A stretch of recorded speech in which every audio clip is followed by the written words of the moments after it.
بسم الله الرحمن الرحيم ونفخ في الصور فإذا هم من الأجداث إلى ربهم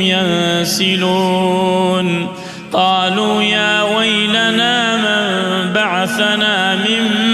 مرقدنا هذا ما وعد الرحمن وصدق المرسلون إن كانت إلا صيحة واحدة فإذا هم جميع لدينا محضرون فاليوم لا تظلم نفس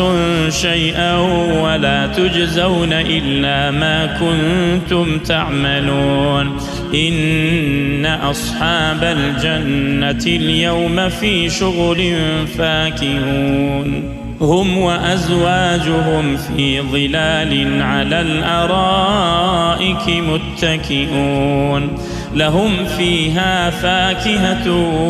ولهم ما يدعون سلام قولا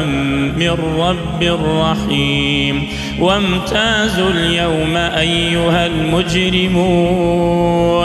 ألم أعهد إليكم يا بني آدم ألا تعبدوا الشيطان إنه لكم عدو مبين وأن اعبدوني هذا صراط مستقيم ولقد أضل منكم جبلا كثيرا أفلم تكونوا تعقلون هذه جهنم التي كنتم توعدون اصلوها اليوم بما كنتم تكفرون اليوم نختم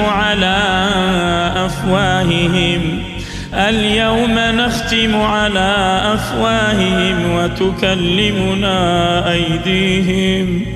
وتشهد أرجلهم بما كانوا يكسبون ولو نشاء لطمسنا على أعينهم فاستبقوا الصراط فأنى يبصرون ولو نشاء لمسخناهم على مكانتهم فما استطاعوا مضيا ولا يرجعون ومن نعمره ننكسه في الخلق أفلا يعقلون وما علمناه الشعر وما ينبغي له إن هو إلا ذكر وقرآن مبين لينذر من كان حيا ويحق القول على الكافرين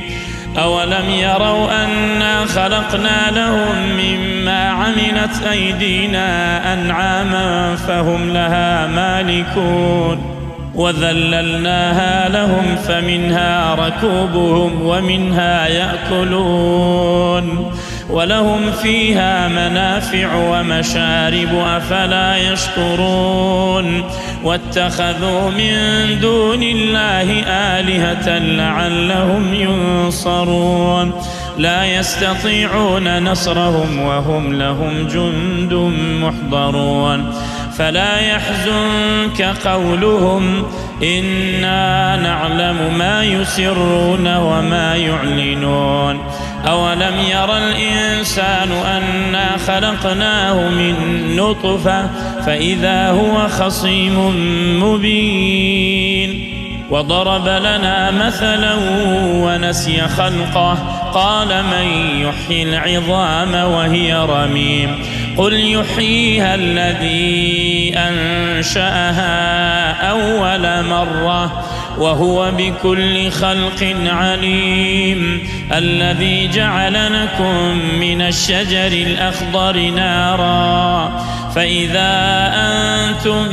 منه توقدون أوليس الذي خلق السماوات والأرض بقادر على أن يخلق مثلهم بلى وهو الخلاق العليم إنما أمره إذا أراد شيئا أن يقول له كن فيكون.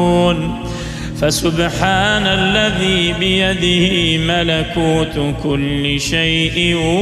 وإليه ترجعون.